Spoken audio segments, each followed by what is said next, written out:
This is a special edition of the Online Success Journey podcast. During these challenging times during the COVID-19 crisis, we're bringing you fresh and relevant ideas and information to help your business. Welcome to the Online Success Journey podcast, your opportunity to discover and learn from entrepreneurs like yourself. This is not your typical podcast, but a place where you can get the real story and find out how real people encounter speed bumps and detours, but journey through to find success. Now here's your host for the Online Success Journey podcast, Patience. Hello everyone and welcome to Online Success Journey. This is episode 249. Today we have Billy Bros, a business coach and a consultant specializing in marketing online courses. Hello Billy. Hi Patience, how are you?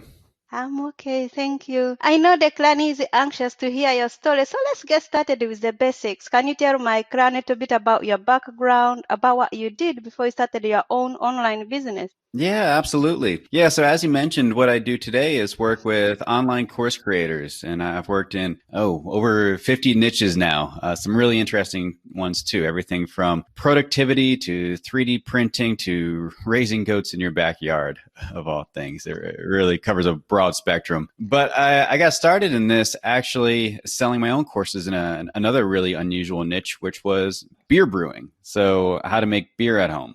And what happened was, it was kind of a funny story. I took the traditional path. I did what you're supposed to do. I went to school, did really well in school, went to college, did really well in college, went to grad school and got my master's in business and got a great career. So I was like, okay, well, you're on the top of the world now, right? Like that's what you were spending the past 18 years in school trying to achieve, and you achieved it. But I sat down at my desk that first day at that job, and I remember it very well. And I thought, you know what, like it was a cool job. It was cool. And I had great people around me. And I say that to this day. I wasn't dying to get out of there. But that first day I sat down at that desk and thought, you know what, this really isn't for me. And I'll be here for a little bit, but it's not a long-term thing because I know that I want to do something on my own, build something of my own. And so that's what I did. So eventually I worked at that job for 6 years. It was a great career. But on weekends and at nights, I would work on this side project, which was selling this beer brewing course over the internet. And eventually it turned into multiple courses. And that eventually allowed me to leave that 9-to-5 job and run that website full time. What were your parents thinking of when you told them you are going to leave and you are just selling the beer course online and you are leaving something you studied for a long time? What did they think about that? Oh, they thought it was awesome. They were very supportive. My parents are cool, and I've been like this since I was a little kid. I mean, I've always been interested in projects and entrepreneurship and things like that. So, and I've always done a very good job of succeeding at what I've tried because I pick up things quickly and I'm a hard worker. So they trusted me and they knew that I would be just fine. And they have good personalities. They were very supportive. They liked the whole beer thing. They thought they got a kick out of it. So yes, I've been very fortunate because I know that that's not the case for everyone. A lot of people have parents who, would freak out if their children left a career like that to go teach beer brewing classes online. Yeah, I totally get that. I'm just very grateful that that I have parents and friends and an extended family who have always been very supportive of me. That's made the journey a whole lot easier. What a journey indeed. Why do you do what you do, Billy? That's a great question. I really see what I do as a great point of leverage to make a difference in the world. I'll explain what I mean by that. So I think that personal growth, I put a high value on personal growth. I think it's really important. So learning new things, not comparing yourself to the outside world, to other people's successes, but comparing yourself to who you were yesterday. And that's been a big part of my life, learning new things, doing personal development, trying to improve myself in all different areas from my career to finances, health, spirituality. And the people who I work with, my clients, that's what they do. They're teachers, they're online educators, they're coaches, they're really empowering their students to become better. So at first I was, doing that. I was on the front lines, even though it was, a beer brewing course and people kind of laugh at that. I mean, there were people who took my course, learned how to brew beer and eventually turned it into a full-time career. I can think of one guy who he had a job that he hated. And then eventually, after taking my course and really going through with it, he started his own brewery. And now he's doing very well and he's very happy. And I love that. So then I took a step back and said, okay, well, I could have a bigger impact if instead of me teaching this one course in this one niche, I could work in 50 different niches, which is what I've done today, helping these educators who know their topic really well and they know how to get results for their students, but they don't really know the marketing side. They don't really know how to communicate the value of what they deliver. And that's really my passion, is helping these experts, these good people who really want to help people find their voice and get the marketing message out there to bring in those people that they can help so much. How long did it take you to take a salary out of your beer brewing courses? Well, fortunately, I had the salary coming in from the 9-to-5 job. So everything else that I made, I really just put into savings. And then I'm not the typical entrepreneur. I'm not as big a risk taker as a lot of people, where they would just be like, let's just go for it. Let's wing it. No, I was like, all right, I want to have some money in savings. I want to, my benchmark was I wanted to be earning as much from the beer website as I was from my career. And when I got to that point, that's when I knew that it was a good time to leave that career. And that's what I did. I put in my 2 weeks and I thought, well, if I have these 40 hours free and I've built my side project to this amount, imagine if I had 40 more hours to put into it, what I could do with it. And that's really what led to that decision to leave eventually. Let's put demand aside. How do you know you are successful? Really the results that I get people and the feedback, because you don't really know, right? Until you need someone to reflect it back to you. I mean, I certainly have, well, it's two things. Going back to what I said earlier, I measure success by, am I growing every day? And you have to really pay attention to that. And what I do is I journal a lot. And I reflect a lot back on where I've come from. Because when you're in, you're an entrepreneur, right? And you get so focused on the future, right? And the next project, and you always have these goals that you want to hit, that sometimes you've come a really long ways, but you haven't taken the time to reflect upon it and give yourself a pat on the back for how far you've come. I think entrepreneurs tend to be really hard on ourselves.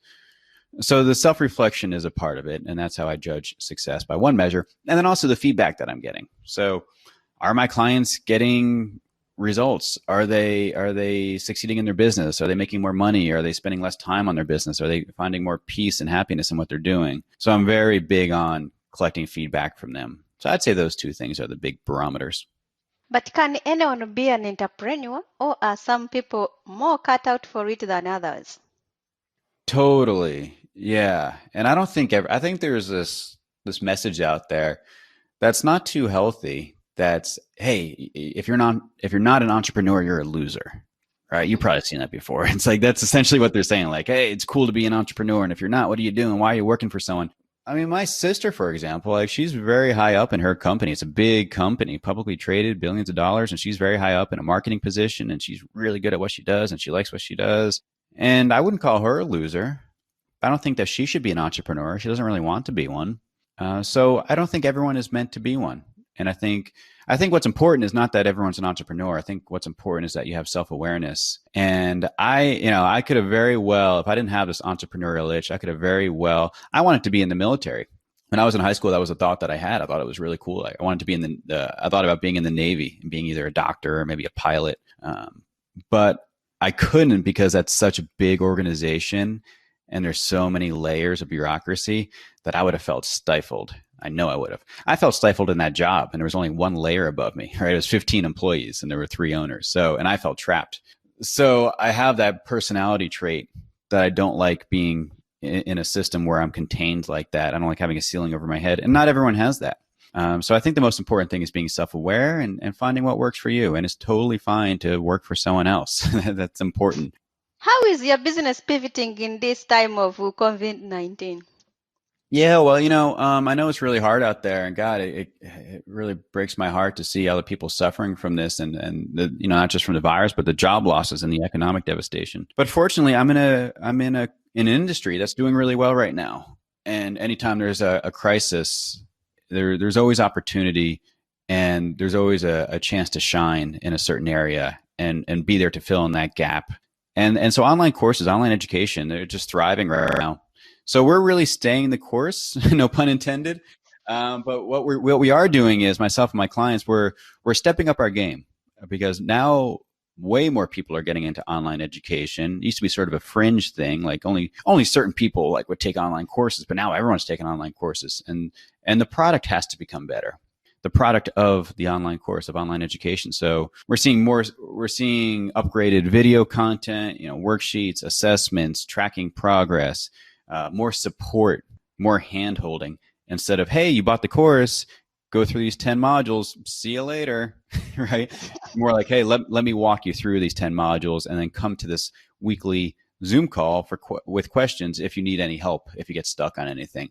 So that's the main pivot that we're making. We're just really upping our game. Wow. Others, they are thinking maybe no one is going to read this in, no one is going to see these courses or listen to the podcast. But you are coming on a different side. You're thinking, no, everyone is really online. So where is everyone hiding? Why is everyone like, oh, the world is collapsing, it's finishing? So you are just stepping up the game. Wow. What advice would you give someone who wants to go online and just being scared and thinking, no, this is not working, no one is going to read my message? What advice would you give them? Yeah, well, not to have that mindset is the first one, because really, and it's true. I mean, I'm sure you know this. Like, you have to go into it with the mindset, and mindset is so important that I have something unique because I am a unique person, and no one's had my exact experience before. And you might not be an expert in what you do. You don't need to be, though. You don't need to be the top in your field. You just have to bring your unique perspective to it, because there's nothing new under the sun. It's just, we're all just sort of putting things through our own lens and reframing them and explaining them in our own way. And that resonates with a lot of people. So go into it thinking, I have something valuable to deliver.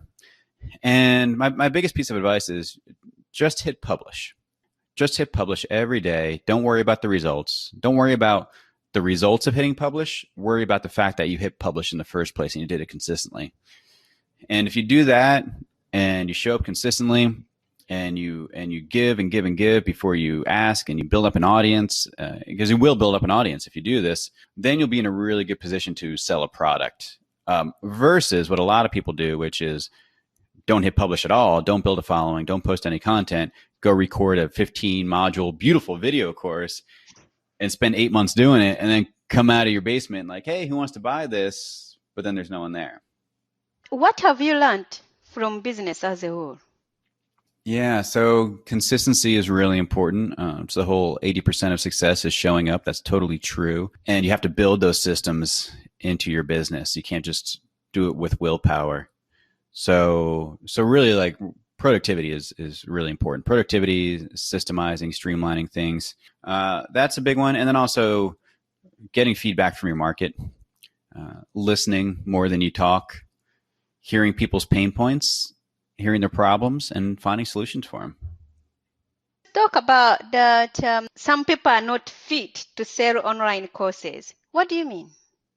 Well, there's a couple sides to that. First of all, people might just not like their day-to-day of selling online courses. For example, if you hate being on a computer and you're not very tech savvy, online courses are probably not the thing for you. You're going to be behind a computer a lot. And people don't think about that, right? Like, there's a lot of gurus out there saying, build an online course and make $1 million. And that can be a whole separate conversation. But like, you really got to think about, how are you going to spend your days? If you're working 40 hours a week, and we all know it's usually more than 40 hours a week, what are you actually doing? If you're not cool being on a computer that long, it's probably not the right thing for you. Also, if you just don't like to teach, like if you're just doing it for the money and you don't enjoy teaching and you don't enjoy people getting results and you don't get a thrill out of your students succeeding, and no judgment, like, that's not for everyone. A lot of people just aren't fired up by that. I am, and my clients are. So if that's not you, then it's probably not the right thing for you. What is one thing that no one knows about you? Well, that no one knows. I don't know about that. Well, I can tell you, not very many people know that I actually had a pet hedgehog back in college, which is kind of a funny pet to have. You know what a hedgehog is, right? Yes. Yeah. What made you pick a hedgehog as a pet? Oh, I don't know, because I was in college and it seemed like a fun, silly thing to do, and all my friends encouraged me to do it. I thought maybe you are a bit lazy and like, the hedgehog is doesn't need much maintenance. I don't need to take it for a walk. I just leave it like that. No, I just let him run around the apartment. Well, he would crawl out of his cage, and then he would turn up under the couch or something. Yeah, he was like our fifth roommate. Wow. Oh, thank you for sharing. What Sure. grounds you? What grounds me? Being in nature.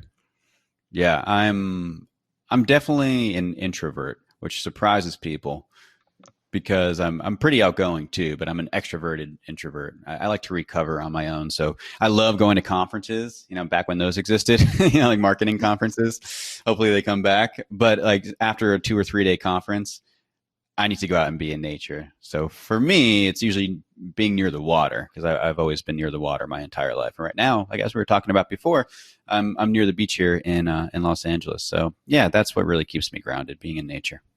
Do you ever have mentors or coaches in your own business?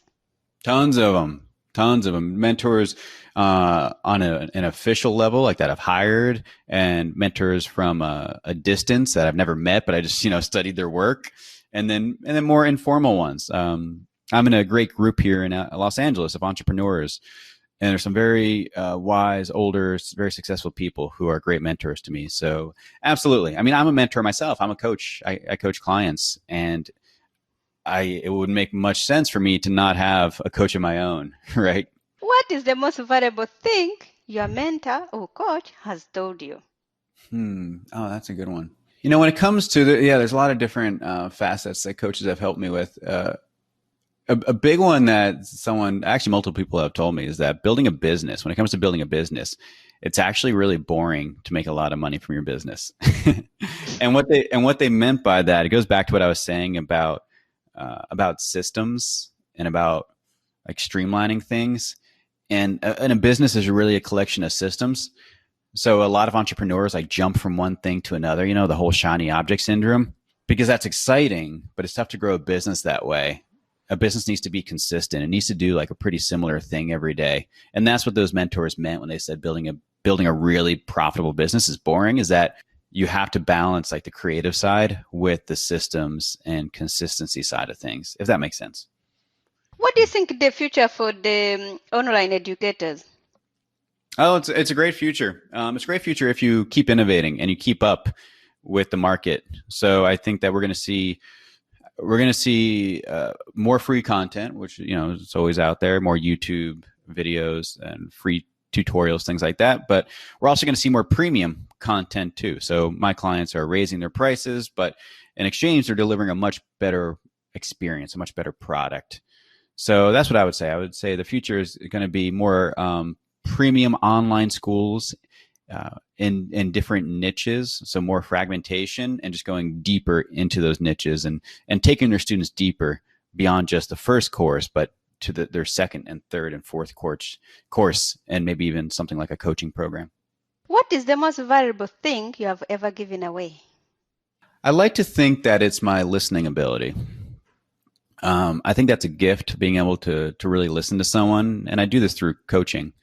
And even, when I'm talking to prospects, like really listening to them, I think it's tough to find someone these days who will really listen to you, like really hear you. Like, I'm sure you're talking to someone and you can just tell that they're just waiting to jump in and tell their story, right?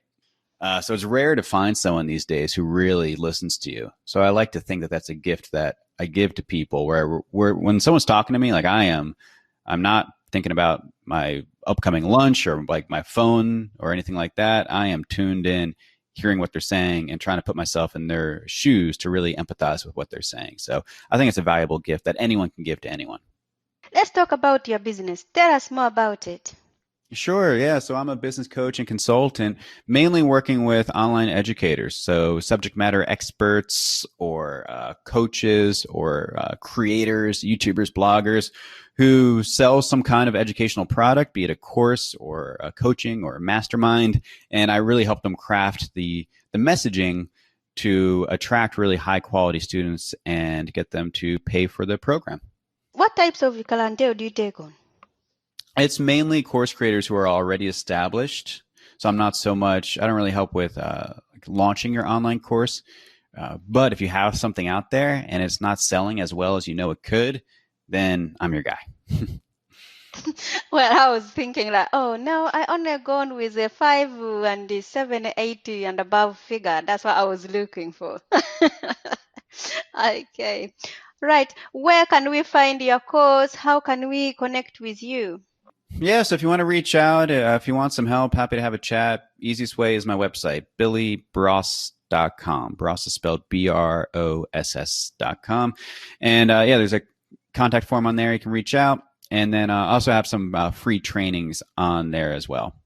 So, clan, there will be more from Bill in a moment. If you are listening on one of the many podcasting platforms rather than my website and you're encouraged by Billy's journey, go to onlinesuccessjourney.com for a bonus portion of the interview.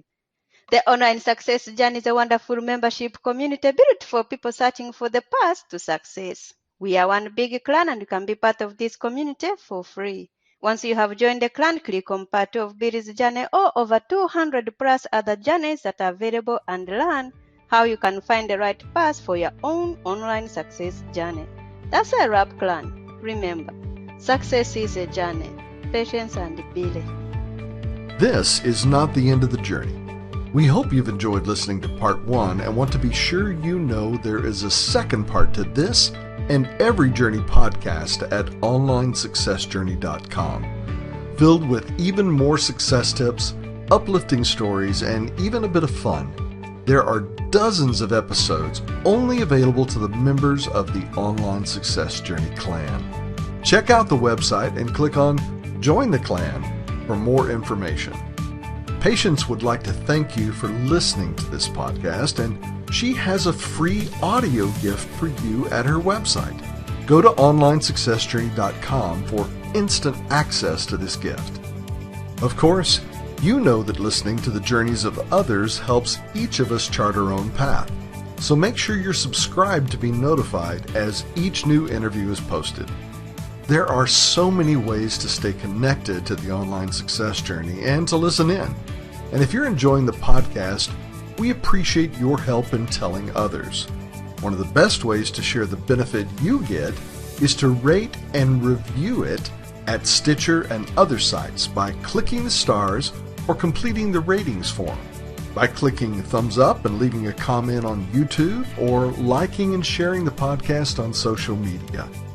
To review the podcast within iTunes, simply open iTunes to the podcast, click on Ratings and Reviews, then write a review. On behalf of Patience, and until next time, thanks once more for listening. It is our hope that this podcast will guide you on your own online success journey.